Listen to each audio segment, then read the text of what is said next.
Windley goes on to write, Use of a dissimilar camera limits the extent to which Dr. Grove's results can be applied to Apollo photographs.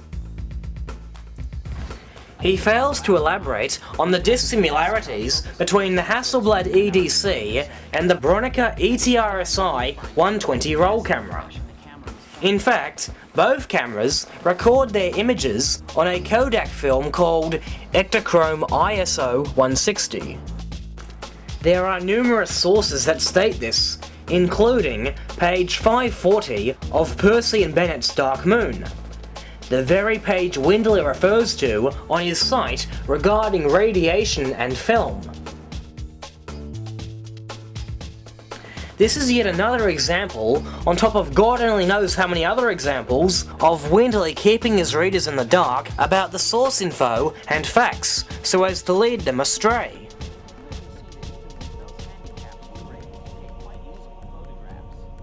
If you want to get an idea on just what kind of effect the space radiation has on photography, just read Eric J. Chason's book, The Hubble Wars. On page 75 of this book, we find an image taken aboard the Hubble Space Telescope during a transit through the Anomaly. You can immediately see the devastating streaks caused by cosmic ray bombardment. The caption given reads, "This image, made with one of the Hubble's cameras while passing through the South Atlantic Anomaly, shows a fast-moving cosmic ray particle streaking across its detector.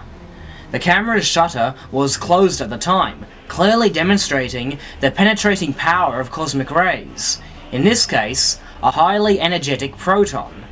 Since this image represents only a small part of the camera's field of view, any image of an astronomical object taken during SAA passage would be heavily corrupted with many such cosmic ray strikes, much as rain streaking across an automobile windshield can deter seeing.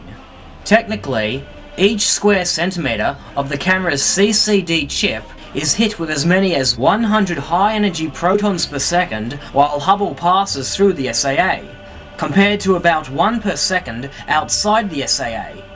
The result of all this elementary particle bombardment is a background noise count equivalent to a 13 magnitude star, making the fine guidance sensors virtually inoperable during SAA passage.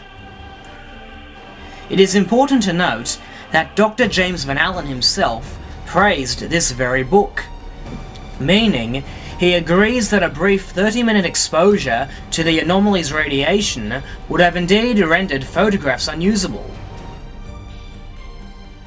Now compare this Hubble photograph to these from a recent space shuttle mission to the ISS. If the ISS goes through the anomaly several times a day, as the propaganda state, why are there no signs of cosmic ray bombardment commensurate with such a passage?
Ironically, it could be argued that film and humans aren't much safer aboard the ISS than they are in the shuttle or out spacewalking. Okay, the moment has finally arrived to cross to the International Space Station to speak to Dr. Gregory Shamatov. Station, this is Houston. Are you ready for the event? Ready for the event. Australian Broadcasting Corporation, this is Houston. Please call station for a voice check. Station, this is the Australian Broadcasting Corporation. How do you hear me? I have you loud and clear. Welcome on board International Space Station. Wonderful to talk to you. Now, As you know, we've got some high school students here involved with the Botanic Gardens Trust seed project. Where are those seeds at the moment? They're right here with me in the U.S. laboratory. Here they are. They're packaged in airtight container here, and they're being stored in the main compartment of the U.S. module and U.S. laboratory. Temperature and humidity is very constant in here, but of course they're exposed to microgravity and they're exposed to the radiation that's not shielded out by the module itself. So they're experiencing the same thing I am. Irene, you've got a question for Greg? Do you think that your experiments with seeds in space might actually help us develop new strains of wheat or rice one day? Well, certainly, these seeds here are being exposed to microgravity, and, whether or not that'll have an effect, it's hard to know. It's possible it may have an effect on their ability to grow based on other results that have been found in the past. The radiation can certainly affect the seeds, but actually inside the space, we'll get the background cosmic rays, which are the most devastating radiation, the heavier particles. We still get those. We get some shielding from the solar particles in here, but the cosmic rays still come through the space station. So we'll see what happens. And when these seeds go back to Earth, we'll grow them on the ground, and we'll see if there's any differences. So, according to Greg Kamatoff, NASA's astronaut currently living aboard the ISS, even the most devastating particles can penetrate the walls of the space station and can have an effect on seeds. The radiation can certainly affect the seeds, but actually inside the space, we'll get the background cosmic rays, which are the most devastating radiation, the heavier particles. We still get those. We get some shielding from the solar particles in here, but the cosmic rays still come through the space station. And then there is the classic claim that the Apollo astronauts' passage through the Van Allen belts was far too brief to cause any problems.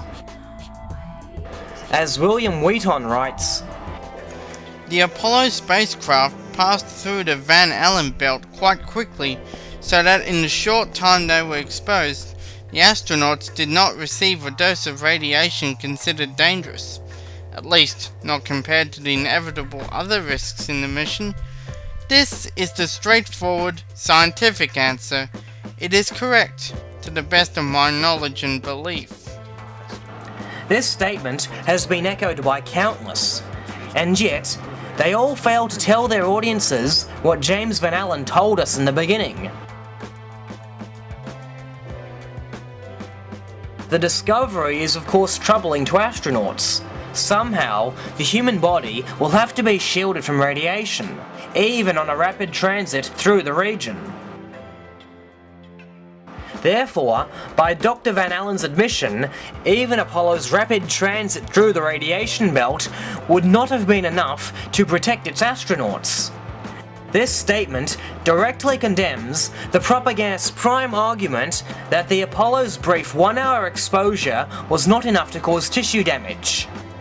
The Apollo astronauts were moving very quickly because they were at the beginning of their trip when they still had all their velocity, and they only nicked sort of the inner part of the belt. They weren't in it for that long.